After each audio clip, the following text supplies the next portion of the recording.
Assalamualaikum warahmatullahi wabarakatuh. Selamat pagi, siang, dan petang untuk sanak destita dimanapun Anda berada.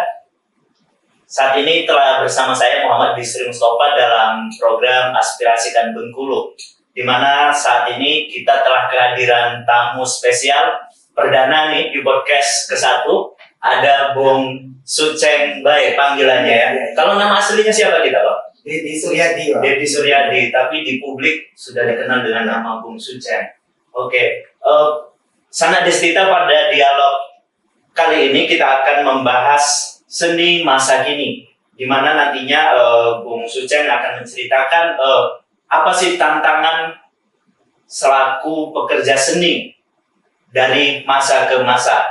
Baik, sebelum kita masuk ke pembahasan, mungkin sanak destita dapat ikut berkomentar melalui kolom YouTube maupun sosial media Destita TV dan kanal-kanal lainnya.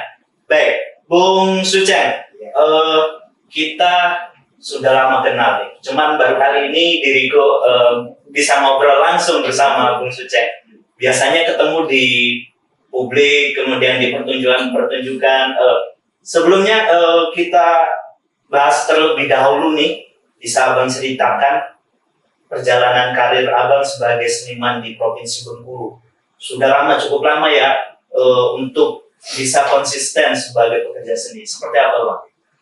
Kalau mulai ketertarikannya bersenian itu dimulai SMP itu sekitar 96-97 seperti itu ya. Tentunya dari mulai ada ketertarikan itu kita melanjutkan ke wilayah lingkungan yang tertarik kita itu. Karena kita wilayah pertunjukan ini ya, bagaimana kita ingin mendapat info terus ilmu ya tentang kesenian kalau tidak kita berhimpun atau berkumpul dengan orang-orang yang sudah menjalani profesinya dari kita itu. Ya tentunya kita berkumpul seperti di taman budaya, terus lebih banyak berkomunikasi sama kawan-kawan yang senior, yang tentunya berlanjut seperti itu menuntut kita secara tidak langsung untuk secara konsisten, dan juga diimbangi dengan kita melakukan seperti baca buku terus referensi. Kalau zaman dulu kan lebih banyak pada buku, kalau sekarang kan lebih banyak itu kita mendapatkan informasi seperti kayak di YouTube terus sosial media yang lain-lain. Komunikasinya untuk menambah ya semangat kita untuk menjalani profesi kita sebagai seorang seniman tadi. Ini Abang ini seniman atau pekerja seni? Atau ada perbedaan di antara keduanya itu, Bang? Seniman itu sudah jadi profesi. Bahkan sekarang di KTP pun sudah ada pekerjaan seniman. Dan sudah ada, tapi itu jarang terpublish. Yeah. Bahkan di seniman ya pada zaman raja-raja, mungkin di zaman China dulu, di abad-abad 16, 17 seperti itu seniman udah populer saja ya. Tapi memang untuk dipublish itu ya mungkin di masyarakat kita yang jarang seperti itu. Tapi kalau di luar, seniman sudah menjadi hal pekerjaan yang bisa dikatakan pekerjaan yang menengah ke atas. Sebuah profesi ya. Seperti itu. Oke. Bang, ini artinya sudah berjalan belasan atau puluhan tahun ya? Iya. Suka duka menjadi seorang seniman itu seperti apa nih, Bang? Sangat banyak ya, Bang. Tentunya kalau menjadi seorang seniman itu harus survive. Itu yang pertama. Kita tidak bisa mengandalkan itu langsung dari pemerintah tentunya. Kalau tidak, kita menumbuhkan ibaratnya dari kita sendiri. Orang melihat kita itu dari bagaimana keuletan kita, terus ibaratnya bagaimana kita konsisten dalam melakukan peristiwa-peristiwa yang kita lakukan itu. Apakah kita di bidang teater, kita di bidang musik, seni rupa, tari dan sebagainya, bagaimana orang ingin tahu atau mencintai kita kalau dia tidak melihat kita secara konsisten tadi. Dan diimbangi juga dengan beberapa ya, kalau sekarang sih lebih banyak kita share di beberapa sosial media seperti itu. Oke, kalau apakah seniman di Provinsi Bengkulu yang saat ini keberadaannya itu sudah diakui oleh pemerintah daerah atau belum nih Bang? Memang dulu ada sih rencana dari pemerintah untuk sertifikasi seniman. Tapi beberapa teman-teman di pusat itu menolak karena di sana terus ada ya semacam grid, terus ada batasan-batasan buat kawan-kawan tentunya, apalagi kawan-kawan pelaku tradisi itu menolak hal seperti itu. Dan memang ada kotak-kotakan. Sebagian orang menyukai, sebagian orang tidak menyukai untuk sertifikasi sebagai seniman tersebut. Betul. Itu justru membatasi kreativitas kita ya. Tapi kalau untuk Abang sendiri, apakah setuju kira-kira dengan adanya sertifikasi seniman ini?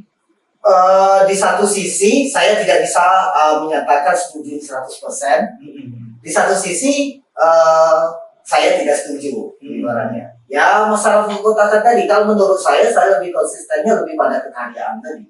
Saya tidak menuntut diri sebagai harus menjadi seniman yang diakui, tidak mesti. Yang penting itu bagaimana orang tahu kita dalam melakukan sebuah proses kekaryaan. Teman-teman menulis itu dengan aktif menulis, teman-teman pelaku teater dengan aktif akhirnya ya secara luas masyarakat menilai si A konsisten seniman yang ibaratnya aktif melakukan proses berkesenian tadi.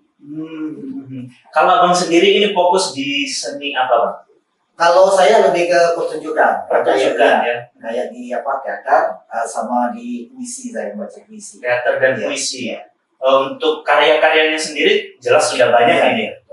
Ada berapa karya nih Bang yang sudah Abang inventarisir?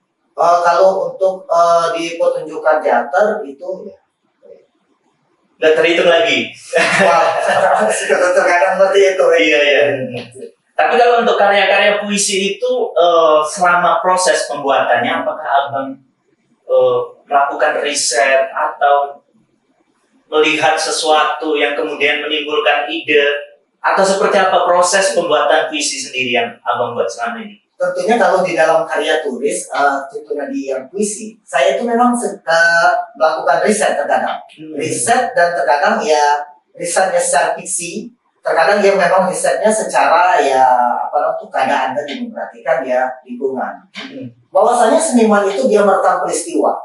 Dia merekam peristiwanya dalam artian seumpama dia itu berangkat bisa dikatakan ke kota Curug. Saya katakan dekat aja. Dalam perjalanan dia itu kan melihat apakah ada pohon tumbang, atau ada kecelakaan, dan itu yang ditulis sama mereka dalam perjalanan tadi.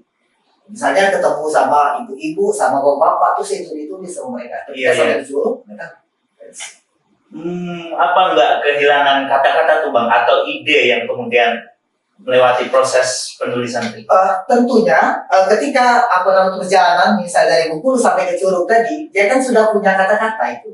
Tapi merekam peristiwanya tadi yang ditulis ketika mereka sudah sampai ke Curug tadi, itu dalam ibarat itu dalam contoh sederhana saya melakukan sebuah proses kekaryaan.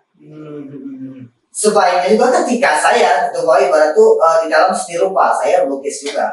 Saya ingin ketika melukiskan tentang apa sih ibarat, terus ada dalam beberapa tahun itu saya merekam terus peristiwa-peristiwa yang ingin saya buatkan dalam sebuah kanvas. Di dalam teater juga saya juga seperti itu. Itu kan adalah proses kreatif, dan di sanalah seniman itu bisa menikmati dalam proses kekaryaan. Ketika sudah ditampilkan, seniman tidak bisa merasakan lagi. Yang bisa merasakan lagi itu publish. Ketika sudah pameran, ketika teater, seniman itu hanya menikmati dalam prosesnya. Ketika bagaimana dia menulis, ketika melukis menulis, nggak ada rokok, nggak ada kopi, terus ibaratnya penanya mungkin habis, terus ada benturan sana sini, itu yang dirasakan seniman dalam proses melakukan proses kekaryaan. Ketika sudah sudah menjadi karya puisi yang sudah ditandatangan, karyanya tahun sekian gitu, ketika dipublish, dia nggak punya hak lagi, publish yang punya hak. Gitu ya. Dulu aku pernah juga menjadi seorang penulis puisi Bang. Dan itu ternyata berangkat dari patah hati mencintai seseorang kemudian kehilangan. Dan juga mengenai keagamaan yang sayangnya sampai saat ini akhirnya tidak jadi sebagai penyair, justru menjadi wartawan. Artinya bagaimana untuk membuat seseorang komitmen bisa menjadi seorang penyiar atau penyair, maksud saya untuk menjadi penyair atau seorang seniman, konsistennya seperti apa, Pak? Ya, yang pertama kita itu jangan terlalu memaksa untuk sebuah sebutan. Berproses lah. Apakah orang mau bilang kita sebagai seorang penulis, kita sebagai pendongeng, sebagai wartawan, itu silakan publish saja. Yang penting kita, misalnya kayak Abang tadi, ibarat mau melakukan sebuah proses kekaryaan tentang patah hati tadi. Ya tulis saja. Masalah orang penyebutan, orang bilang kita sebagai sastrawan, kayak penyair, filsuf dan sebagainya, silakan orang aja. Jadi kita nggak usah mentok. Terkadang mentoknya kita itu, aku ingin menjadi seorang penyair, aku ingin menjadi seorang penulis, aku ingin jadi seorang apa. Akhirnya kita tuh membuat sekat di dalam diri kita. Jadi kita itu harus melepaskan diri kita ibarat itu dari hal-hal yang buat kita membuat ruang kita sangat terbatas. Kan kita menulis ibaratnya kita berhak menulis sebuah naskah, menulis sebuah dongeng, sebuah puisi, pantun dan sebagainya, ya kita tulis saja. Ya. Yang penting itu kita harus menghargai kekaryaan kita. Jangan lupa setelah karyanya selesai kita tulis tanggalnya sekian, tahun sekian. Pakai cross check lagi nggak, Bang? Harus kita cross check lagi yang jelasnya. Kita cross check, kita tulis tanggal. Berarti yang pertama sekali yang menghargai karya kita sendiri. Itu yang pertama. Dan sebuah penilaian karya sastra itu bagus atau tidak, terus tentu pada kata-kata, pemilihan kata, Bang. Hanya saja banyak yang seorang penulis pemula saat ini yang ingin menjadi penyair. Mereka itu minim penguasaan kosakata. Untuk bisa terus berproses seperti itu, seperti apa, Bang? Tentunya kalau itu lebih banyak untuk baca. Itu tuh baca itu yang nomor satu kalau untuk menjadi seorang penulis. Ya untuk memperkaya dari kata-kata tadi. Bagaimana kita ingin mendapat kata-kata kalau kita tidak menambah referensi kita kan? Terus lebih banyak diskusi sama bisa dikatakan senior atau apalah ibaratnya yang kita sebutkan atau guru seperti itu. Harus banyak membaca ya, dan juga terus mengasah cara menulis itu. Oke. Sana Destita, sebelum kita lanjut untuk mengetahui lebih dalam peran dari pemerintah daerah terhadap para pelaku seni di Provinsi Bengkulu, kita akan jeda sejenak setelah yang satu ini. Tapi jangan lupa Anda untuk memberikan like, komen maupun sharing di sosial media Destita Bengkulu. Tetap bersama kami.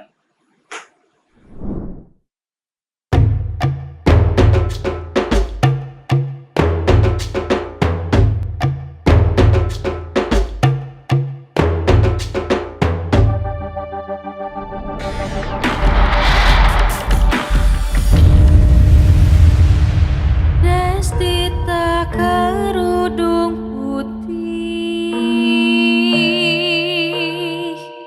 putri Bengkulu sejati. Cintamu tulus dan suci, mengabdi sepenuh hati.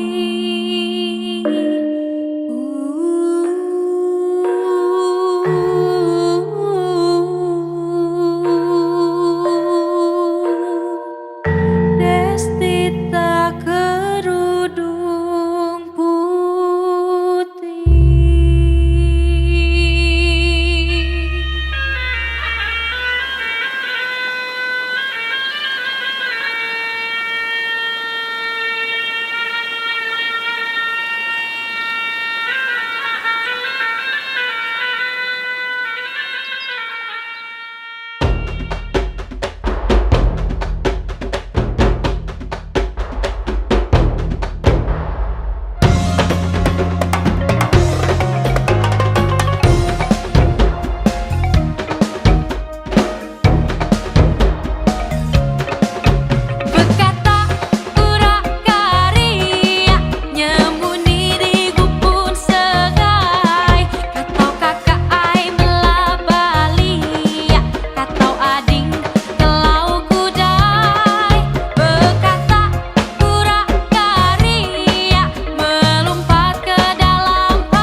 yang kita ketahui kan Mbak Desita ini sedang mencalon menjadi anggota DPD RI tahun 2024. Nah, kalau dari Mbak Desita sendiri, apa sih yang bikin tertarik untuk mencalonkan diri menjadi anggota DPD RI? Iya, terima kasih. Benar sekali. Saya sedang mencalonkan diri menjadi calon DPD RI. DPD RI ini merupakan lembaga yang tepat untuk saya untuk memperjuangkan aspirasi dan juga mewujudkan apa yang menjadi keinginan dari masyarakat Provinsi Bengkulu. Kalau dari Mbak Desita sendiri, visi dan misi seperti apa yang Mbak Desita tawarkan ketika mencalonkan diri menjadi anggota DPD RI? Ingin Bengkulu menjadi lebih sejahtera. Jadi ingin memperjuangkan hak-hak orang-orang Bengkulu ini Mbak ya, untuk lebih baik lagi. Aspirasi dari Ya, masyarakat aspirasinya Bengkulu sebagai wakil dari masyarakat Bengkulu khususnya di tingkat nasional. Karena DPD RI ini adalah perwujudan ya dari perwakilan masyarakat di provinsi ke tingkat nasional. Langkah-langkah apa yang harus Mbak lakukan untuk mewujudkan visi dan misi dari Mbak Desita itu tadi? Saya sudah mendengar aspirasi dari masyarakat, saya sudah mencatat, dan tentunya nanti ketika saya terpilih menjadi anggota DPD RI, itulah yang akan saya perjuangkan untuk mewujudkan apa yang menjadi aspirasi masyarakat. Bahkan untuk materi tidak saya pikirkan terlalu ya, maksudnya saya ingin benar-benar berjuang untuk masyarakat Bengkulu, dan misalnya untuk pendapatan saya di DPD RI pun saya siap untuk saya bagi untuk masyarakat Provinsi Bengkulu nantinya.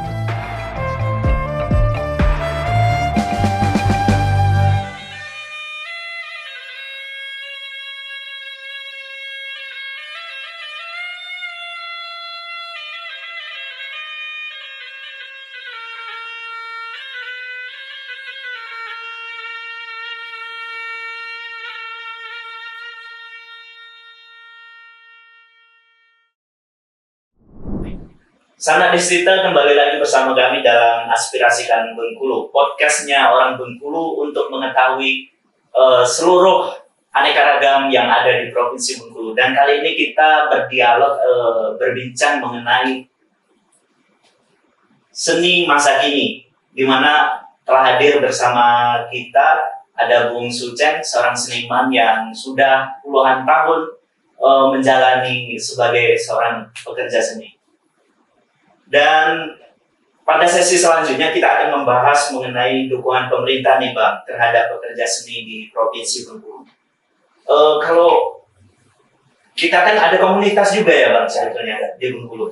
Nah itu dukungan pemerintah terhadap komunitas seni yang ada di Bengkulu itu sudah cukup maksimal atau belum?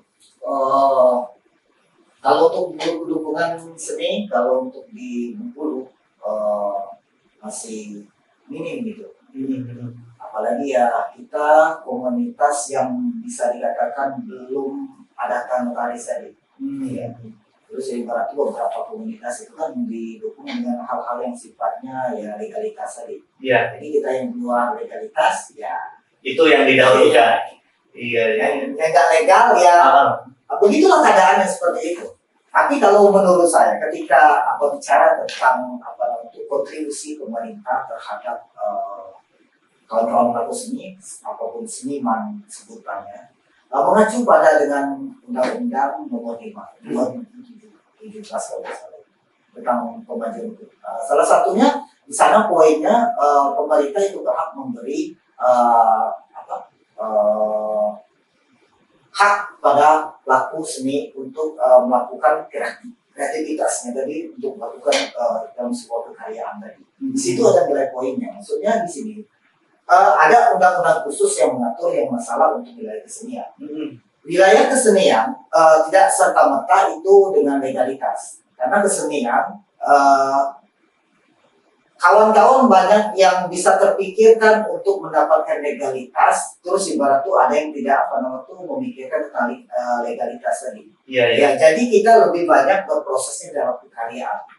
Tapi menurut saya ini adalah menjadi PR penting bagi pemerintah. Bagaimana teman-teman yang belum punya legalitas itu didorong, atau ibaratnya bagaimana mereka itu ketika belum punya legalitas dibuatkan lah, difasilitasi, dibikin legalitasnya. Bagaimana teman-teman ini bisa punya NPWP sebagainya, perpajakan tadi. Ya kalau teman-teman terkadang tuh malas untuk yang mengurus hal-hal yang sangat remeh-remeh bisa Iya, dikatakan, iya, tapi administrasi seperti itu, administrasinya ya. seperti itu. Tapi ini kalau apa nama tuh berurusan dengan negara ya urusan pajak kan seperti itu, perizinan, dan itu yang apa nama tuh membuat teman-teman terkadang tuh malas untuk mengurus seperti apa nama tuh hal-hal yang detail seperti itu. Tapi abang setuju kalau misalkan seluruhnya itu difasilitasi untuk bisa membuat ya mungkin itu legalitas. Saya sangat setuju, apalagi dengan apa nama tuh apa Mbak Distika ini wilayah Esrah tadi ya. Nanti ke depannya saya berharap nanti ada peluang khusus untuk menjembatani kawan-kawan pelaku kesenian ke depannya ketika mempertanyakan masalah legalitas tadi. Oke. Atau akan menjadi sebuah kedepannya kita berharap ya seperti gedung-gedung pertunjukan di Bengkulu ini. Oke, ada yang berbayar, terus apa nama tuh terkadang berbayar itu sangat memperkecil ruang untuk kawan-kawan melakukan kreativitas. Iya. Contohnya dengan kawan-kawan yang bisa dikatakan kelompok non profit melakukan sebuah pertunjukan di gedung teater. Iya. Gedung teater itu kan berbayar dengan angka sekian. Bagaimana kawan-kawan yang non-profit untuk bisa pertunjukan dan membayar gedung teater itu sendiri. Nah, ini kita berharap ke depannya pemerintah Bengkulu yang baru ini memberi ruang-ruang kawan-kawan yang tentunya yang non-profit tadi untuk bisa melakukan proses kegiatannya tadi di gedung teater tadi. Ya, sepertinya di taman budaya lah seperti itu. Selama ini ya kita berprosesnya kita ingin menampilkan sesuatu yang wah karena terbentuk dengan hal yang seperti itu. Akhirnya ya kita pertunjukannya lebih baik kita main yang di yang kayak di Pataran sih seperti itu. di mimbar bebas ya. Bebas. Bagaimana kita ingin mempertunjukkan sebuah pertunjukan yang standar nasional tadi. Ya tentunya membutuhkan lighting, ruang yang sangat memadai. Iya. Bang, berbicara profit dan perpajakan, mengenai perpajakan, sebetulnya omset dari pekerja seni ini seperti apa, Bang? Kalau teman-teman kalau bisa dikatakan, kalau teman-teman tari itu, teman-teman sanggar, misalnya dalam satu kali kegiatan tarinya itu kan mencapai misalnya 2 juta sampai 3 juta. Sehari sampai 3 kali terkadang. Iya. Bayangkan dalam 1 tahun. Bahkan kemarin itu di tahun kemarin sempat pertemuan dengan di Spa kalau salah.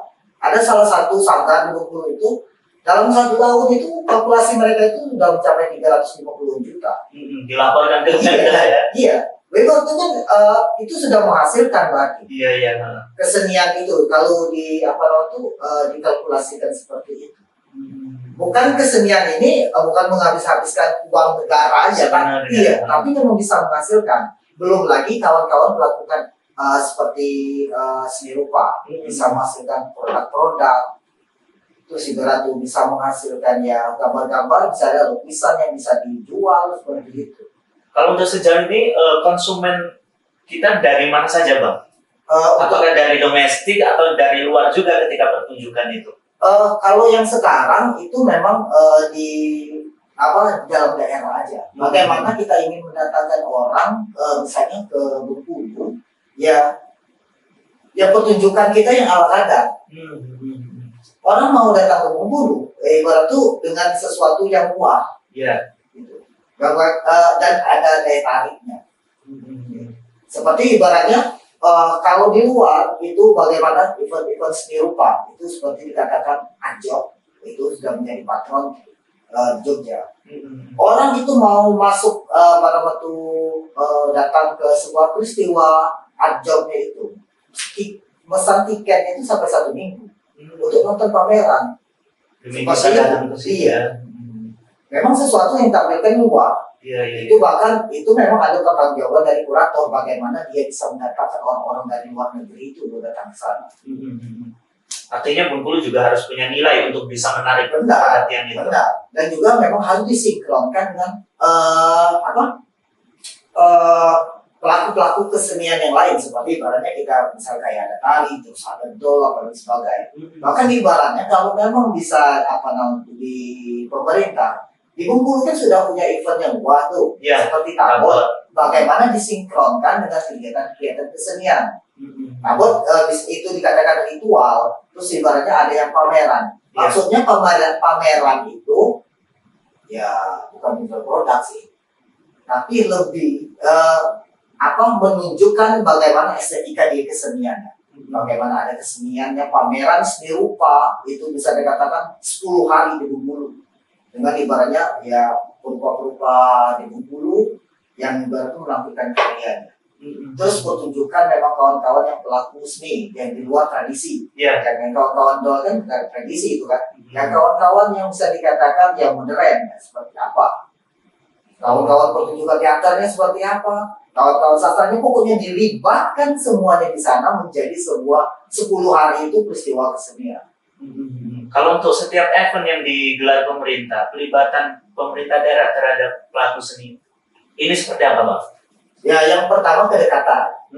Kedekatan bagaimana kelompok yang dekat sama pemerintah. Itu yang jadi Ya. masalah ya. Kalau kelompok yang tidak dekat sama pemerintah, itu yang apalagi ya kita orang-orang sebagai saya orang-orang yang misalkan yang kontemporer, Iya. yang suka mengkritik. Bisa terkadang ada pemerintah yang suka, ada pemerintah yang tidak suka. Ya masalah kritik tadi.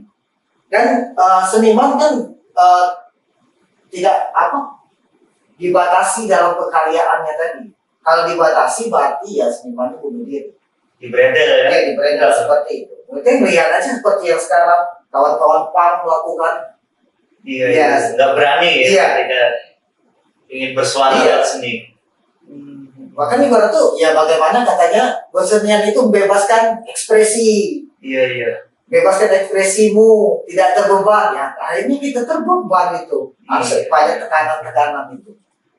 Ini yang jadi PR pemerintah, Bang. Betul. Dan kemudian ada isu dari pemerintah daerah nih, khususnya di kota, yang kemudian akan mewacanakan lokasi dari kawasan Prapto sampai Simpang Skip itu dijadikan kawasan untuk penampilan seni. Abang setuju nggak sih atau memang hanya sekedar wacana? Kalau memang ibaratnya ya, kalau pemerintah ibaratnya memang mewacanakan itu, saya sangat tertarik. Karena akan lebih banyak menampilkan ya ruang-ruang bersenian. Tapi memang ruang kesenian itu dipantau dengan serius. Kalau hanya ibaratnya dibeli ruang dan ibaratnya tidak dipikirkan bagaimana dalam proses kekaryaannya. Contoh logisnya seperti ini. Misalnya di Prapto kita tampilkan beberapa kawan-kawan pelaku modern, dance lah ibaratnya kan kawan dance ibaratnya atau musik-musik modern. Bagaimana mereka itu mau berproses kalau tidak ada bisa dikatakan uang proses tadi, kalau bisa bahasa sederhananya. Ya kawan-kawan menampilkan seperti musik modern band lah. Mereka melakukan rental itu kan berapa? 1 jam aja 1.000-an sekarang. 1.500. Iya. Kalau 3 kali berarti sudah 4,5. Ketika mereka ingin menampilkan sebuah hasil karya mereka, bisa dikatakan ya 10 menit atau ibarat tuh ya 3 lagu lah. Mereka udah menghabiskan berapa anggaran. Kalau hanya ruang ditampilkan saja di sana dengan alat musik, dikatanya kita mendukung untuk pemerintah, ya kos keuangan kawan-kawan ini dari mana? Ya takutnya bukannya untung malah untung kita ya. Administrasi mereka untuk kesana, misalnya mau gitar dan sebagainya harus dari mana? Tapi kalau dibebaskan seperti itu, dibolehkan saja, misalkan diberikan ruang. Di barat tuh hanya ruang apresiatif, misalnya ruang, ya silakan apresiasi. Ya hasilnya juga sebenarnya seperti itu. Ya kita pengennya kan memajukan kesenian. Iya. Impactnya ketika mereka teman-teman misalnya pelaku-pelaku misalnya dikatakan kawan band lah, mereka berproses, kita berharap mereka itu membuat album, membuat karya. Itu serius kita membuatnya itu. Atau ibaratnya album bersama, misalnya ada 10 grup band, satu grup band itu membuat satu lagu, terus ibaratnya Bengkulu tahun ini mempunyai grup band setelah seleksi mereka dengan itu membuat satu album bersama. Iya. Ada untuk kaset, terus untuk CD, dan itu akan menjadi promosi. Nah itu yang didukung sama pemerintah, dan itu. Nah itu ibaratnya dari poin-poin dari Undang-Undang Nomor 5 di Undang-Undang Pembelajaran Kebudayaan tadi, mendukung dari proses kesenian dari kawan-kawan seni tadi. Itu yang kita harapkan ya Bang. Satu pertanyaan terakhir Bang, di era digital seperti saat ini kan, ada ruang-ruang yang kemudian membatasi kreativitas para pekerja seni ataupun seniman. Menurut Abang sendiri, dengan adanya digitalisasi, apakah kemudian seniman bisa beradaptasi dengan digitalisasi atau justru membatasi kreativitas tadi? Kalau menurut saya, kalau di wilayah untuk teknologi seperti sekarang, orang sangat gampang sekali ibarat tuh menulis AI. Kita tidak usah buat AI aja ibaratnya kan. Iya. Apapun, baik itu tulisan, baik itu lagu, baik itu video, terkadang itu sebagian orang mengatakan untuk mematikan dari imaji dari orang itu sendiri. Tapi kalau menurut saya itu akan menjadi daya rangsang buat diri kita sebagai pelaku seni. Itu kalau yang poin dari saya. Saya sudah berapa kali mencoba. Saya mempunyai puisi yang tidak selesai.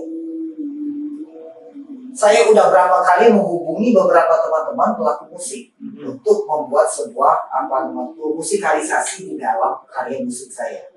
Karena saya bisa dikatakan kurang pundi-pundi bisa dikatakan untuk menyokong dari kawan-kawan tadi, pelaku tadi. Misalnya kita betul grup band lah. Yang paling ini dalam proses kita membutuhkan berapa sih biaya buat kawan-kawan. Itu hal yang umum. Beli rokok, makan, minum gorengan lah, itu sederhana. Cukup ya. Itu nggak kurang dari 250.000. Iya. Yang undang kawan-kawan itu sangat sederhana. Bagaimana kalau 3 kali latihan berarti kalau untuk proses berapa yang enggak? Tapi dengan AI, dengan pengetahuan musik yang sederhana menurut saya, dari itu saya masukkan ke AI, saya coba garap, akhirnya menjadi sebuah karya dari itu. Dan itu memang harus di mixing ke studio, tapi kita sudah punya gambaran di sana untuk karya puisi saya dijadikan sebuah lagu tadi. Nanti saya sudah mendapat lagu yang beberapa notnya sudah dapat, bisa dikatakan tinggal sedikit lagi di mixing ke studio. Tapi kalau untuk main di medsos nih Bang, para seniman di Bengkulu sudah mulai merambah ke situ belum? Kalau untuk situ beberapa seniman sudah melakukan, sudah rata-rata sih. Beberapa teman-teman kayak Sanggar, ketika mereka melakukan misalnya kayak tari sambutan dan sebagainya, mereka live di studio. Menurut saya itu sah-sah aja untuk buat kawan-kawan eksistensi dari, dan terus juga ibaratnya dari meta mungkin bisa menghasilkan, itu rezeki mereka. Saya tidak terlalu mematokkan kreativitas kawan dalam menghasilkan tadi. Tapi Abang akan ke arah ke situ atau memang tetap dengan konvensional? Saya sudah melakukan, sudah melakukan. Setiap yang pertama untuk merekam jejak digital saya. Misalnya saya bikin pertunjukan puisi misalnya di kafe, itu saya rekam, itu saya masukkan ke YouTube lah. Karena HP saya tidak mampu terkadang. Karena jadi kita simpan ke ibaratnya ke sosial media, apapun namanya nanti. Ketika ibaratnya suatu hari kita ingin melihat karya saya dari situ. Yang sangat sederhana kita menyimpan tadi ya, moga-moga tempat penyimpanan kita aman. Baik, terakhir Bang, masukan kepada harapan kita pekerja seni ataupun seniman di Bengkulu kepada pemerintah daerah, khususnya nih kepada Ibu Senator Destita, untuk mungkin bisa difasilitasi apa kebutuhan kita. Seperti apa?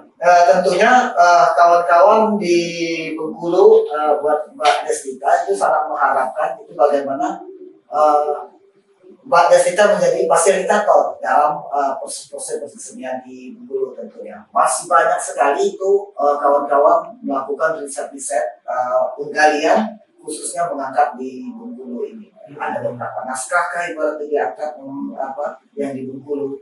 Terus kedepannya memang kita sangat berharap sekali dengan melakukan banyak kegiatan-kegiatan di Bengkulu, kesenian disinkronkan dengan pariwisata tadi. Bagaimana pariwisata itu kan saling mendukung. Iya. Kesenian dan pariwisata itu di dalam sebuah iklim dan ruang dan bisa menghasilkan ya tentunya PAD buat provinsi Bengkulu. Oke, dan juga mensejahterakan Kawan-kawan kawan-kawan. ketiga. Oke, Sana Destita, kita telah sampai di penghujung acara. Sana Destita semua bisa memberikan komentar ataupun apresiasi melalui sharing dan berkomentar di kolom sosial media Destita TV. Itulah tadi dialog podcast perdana kita mengenai aspirasi dan Bengkulu bertema seni masa kini bersama Bung Suceng. Terima kasih atas kehadirannya dan kesempatan waktu untuk bisa berdialog bersama kami. Ya, mudah-mudahan dunia seni semakin maju ya Bang ke depannya.